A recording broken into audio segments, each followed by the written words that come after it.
శ్రీ గణేశాయ నమః, శ్రీ సరస్వతి నమః, శ్రీ గురుభ్యో నమః.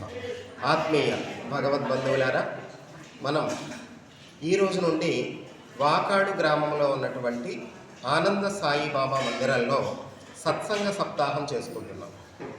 అసలు మానవ జన్మ యొక్క ప్రాధాన్యత ఏమిటి, గురువు యొక్క ఆవశ్యకత ఏమిటి అన్నటువంటి విషయాలను తెలుసుకుంటూ మన జీవితాన్ని ఆనందమయంగా ఎట్లా గడపాలి అన్నటువంటి విషయాలను ఈ రోజు నుంచి ప్రతిరోజు సాయంకాలం సంధ్యా సమయంలో అంటే 6 గంటల నుండి 8 గంటల వరకు ఈ సత్సంగం జరుగుతుంది.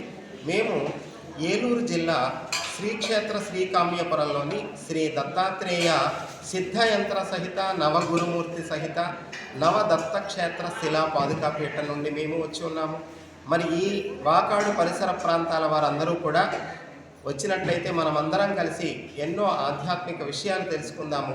అటువంటి సత్సంగాలలో తప్పకుండా భగవద్భక్తులందరూ కూడా పాల్గొని గురువుల యొక్క దైవం యొక్క అనుగ్రహానికి పాత్రలవుతారని, అలానే ఈ రోజు నుండి ఇక్కడ జరిగేటువంటి సత్సంగాలలో పాల్గొనే వారికి ఇక్కడ దత్తాత్రేయ స్వామి వారి యొక్క విశేషమైనటువంటి పాదుకలు కూడా వచ్చి ఉన్నాయి కనుక ఆ దత్త గురు పాదుక దర్శనం కూడా లభిస్తుంది కనుక ఈ అవకాశాన్ని ప్రతి ఒక్కరూ సద్వినియోగం చేసుకుంటారని ఆశిస్తూ అందరికీ శుభం భూయాత్. శ్రీ గురుదత్త, జై గురుదత్త.